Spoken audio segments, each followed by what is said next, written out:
కేసీఆర్పై రేవంత్ నయా స్ట్రాటజీ. ఇది 100% నయా స్ట్రాటజీనే.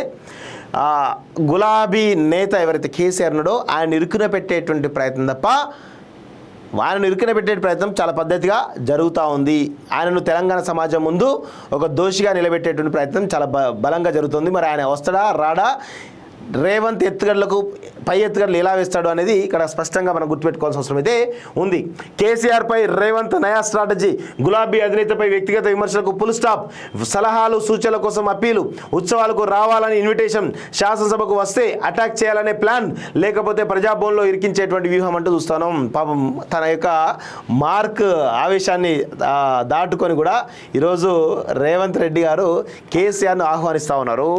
అన్నిటికీ అటు ఏది అసెంబ్లీ సమావేశానికి ఆహ్వానిస్తూ ఉన్నాడు, రేపు జరగబోయేటువంటి తెలంగాణ తల్లి విగ్రహ దానికి సంబంధించి కూడా ఆహ్వానిస్తున్నాడు. కానీ కేసీఆర్ వస్తాడా అంటే డౌట్ నాకు. కేసీఆర్ను ఇరుకున పెట్టేటువంటి ప్లాన్. కేసీఆర్ మనస్తత్వం తెలిసినటువంటి గులాబీ లీడర్లు ఆయన ప్రతిపక్ష హోదాలో ప్రభుత్వ కార్యక్రమాలకు వెళ్లేందుకు ఇష్టపడరని చెప్తున్నారు. అందులో తను రూపొందించినటువంటి తెలంగాణ తల్లి విగ్రహాన్ని పక్కన పెట్టి కొత్త విగ్రహాన్ని ఆవిష్కరిస్తున్న సమయంలో ఆయన ఎలా వెళ్తారని ప్రశ్నిస్తున్నారు. సెక్రటేరియట్ డిజైన్ నుంచి నిర్మాణం వరకు కేసీఆర్ స్వయంగా భాగస్వామ్యం అయ్యారు. నిర్మాణ పనులను రెగ్యులర్గా పర్యవేక్షించారు. దీంతో సెక్రటేరియట్ కేసీఆర్ తన కలల సౌధంగా నిర్మించుకున్నారనే చర్చ అప్పట్లో జరిగింది. అలాంటి సెక్రటేరియట్ ప్రాంగణంలో జరిగిన మార్పులను కేసీఆర్ చూసేందుకు ఇష్టపడరని చర్చించుకున్నారు. మరోవైపు సభకు రావాలని పదే పదే కాంగ్రెస్ విసురుతున్నటువంటి సవాళ్లకు కేసీఆర్ మనసు మార్చుకొని అసెంబ్లీకి వస్తే ఆయన ఇరుకున పెట్టేందుకు రూలింగ్ పార్టీ రెడీగా ఉంది. ఆయన పాలనలో జరిగిన తప్పిదాల జాబితాను ఆ శాఖల వారీగా వివరించే వ్యూహంలో ఉంది అంటూ చూస్తూ ఉన్నాం. సో చాలా అన్ని రకాల అస్త్రాలు సిద్ధం చేసుకొని ఉన్నారు కాంగ్రెస్ ప్రభుత్వం. కానీ మరి కేసీఆర్ వస్తాడా అంటే రాడు కాక రాడు. ఆయన ఉత్సవాలకు రాడు, అసెంబ్లీకి రాడు, ఇక్కడ కూడా రాడు అనేది చాలా స్పష్టంగా తెలుస్తూ ఉంది. సో మాజీ సీఎం కేసీఆర్పై తిట్లదండకం చదువుతూ ఆయనపై వ్యక్తిగత విమర్శలు చేస్తున్నటువంటి సీఎం రేవంత్ రెడ్డి కొత్త రాజకీయ పంతాన్ని ఎంచుకున్నట్లు చర్చ నడుస్తుంది. దూషణలకు దిగకుండా, ఆరోపణలు చేయకుండా కేసీఆర్ ఇరుకున పెట్టే వ్యూహాన్ని అమలు చేస్తున్నట్లు డిస్కషన్ సాగుతోంది. ప్రజా విజయోత్సవాల సభల్లో రేవంత్ మాట్లాడుతున్న తీరు కొంత భిన్నంగా కనిపిస్తున్నది. కేసీఆర్ తన అనుభవంతో ప్రభుత్వానికి సూచనలు సలహాలు ఇవ్వాలని రేవంత్ స్వయంగా అప్పీల్ చేస్తున్నారు. అలాగే సెక్రటేరియట్లో ప్రారంభించే తెలంగాణ తల్లి విగ్రహావిష్కరణకు రావాలని విజ్ఞప్తి చేశారు. రేవంత్ విజ్ఞప్తికి కేసీఆర్ మారేనా అంటే మారడు. కేసీఆర్ మారడు, కేటీఆర్ మారడు, వీళ్ళెవరు కూడా మారడు. ఈ కల్వకుంట్ల కాలకీలు మారరు కాక మారరు అనే విషయాన్ని గుర్తుపెట్టుకోవాలి.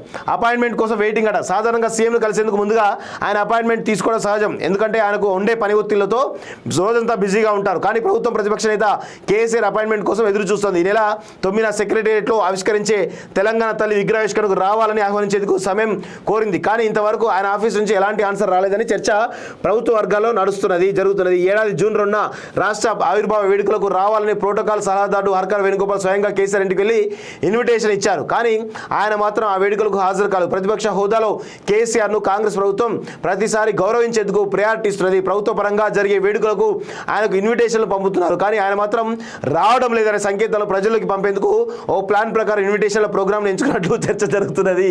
పొలిటికల్ మైలేజ్లో సక్సెస్ అంటూ చూస్తూ ఉన్నాం. ఇరుకన పెడుతున్నారు కేసీఆర్ను. పాపం ఆయన ఏదో ఆయన ఫామ్ హౌస్లో ఎంజాయ్ చేస్తూ ఉంటే మీరు మరీ దారుణంగా గుంజి ఆయనను పాపం సచ్చిన పామును చంపి ప్రయత్నం చేస్తూ ఉన్నారు. కానీ రావాలి. ఒక ప్రతిపక్ష నేతగా ఈరోజు తెలంగాణ రాష్ట్ర ప్రజలు ఇస్తున్నటువంటి ట్యాక్సులతో కట్టుకున్నటువంటి డబ్బులతోటి ఈరోజు ప్రతిపక్ష నేత హోదా అనుభవిస్తున్నాడు కేసీఆర్. ప్రతిపక్ష నేతకు ఉండాల్సినటువంటి అన్ని ప్రోటోకాల్స్ కూడా అనుభవిస్తున్నారు. కాబట్టి ప్రభుత్వ కార్యక్రమంలో కొన్ని ఇంపార్టెంట్ అంశాలు ఉంటాయి. అసెంబ్లీ సమావేశంలో ఒక ఇంపార్టెంట్ అంశం, మరి అలాంటి వాటికి రావాలి. ఈరోజు రేపటి రోజున విజయోత్సవాలు జరుగుతూ ఉన్నాయి. మరి దానికి తెలంగాణ తల్లి విగ్రహం ప్రతిష్ఠిస్తూ ఉన్నారు. దానికి కూడా రావాలి. కొన్ని కార్యక్రమాలకు ప్రతిపక్ష నేత రావాల్సిన అవసరం ఉంటుంది. ఈరోజు రాకపోతే ప్రజల్లో చులకనవుతారు. ఈరోజు ప్రభుత్వం తన విధిగా తన యొక్క బాధ్యతలను ఈరోజు గుర్తుపెట్టుకొని ఈరోజు గవర్నర్తో పాటు ప్రతిపక్ష నేతలు కూడా పిలుస్తూ ఉన్నారు, ఇన్వైట్ చేస్తూ ఉన్నారు. గతంలో కేసీఆర్ గవర్నర్ను విలువలేదు, ప్రతిపక్ష నేతలు అసలే విలువలేదు.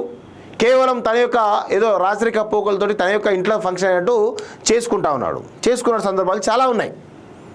కానీ ఈరోజు దానికి భిన్నంగా ఈ రాష్ట్ర ప్రభుత్వం ఇటు కేసీఆర్ని, గవర్నర్ని అందరినీ కూడా పిలిచేట ప్రయత్నం చేస్తూ ఉన్నారు. కానీ వీళ్ళు ఇంకా ఆ ప్రయత్నం చేసినప్పుడు కూడా కనీసం ఆ ఇన్విటేషన్ తీసుకోవడం లేదు, అక్కడికి కనీసం పోయేటువంటి ప్రయత్నం కూడా చేయడం లేదు. ఇది ఎవరికి మిస్టేక్ అంటే తెలంగాణ ప్రజల ముందు కేసీఆర్ ఖచ్చితంగా దోషిగా నిలబెడతాడు అనేది ఖచ్చితంగా గుర్తుపెట్టుకోవాల్సిన అవసరం అయితే ఉంది మిత్రులారా.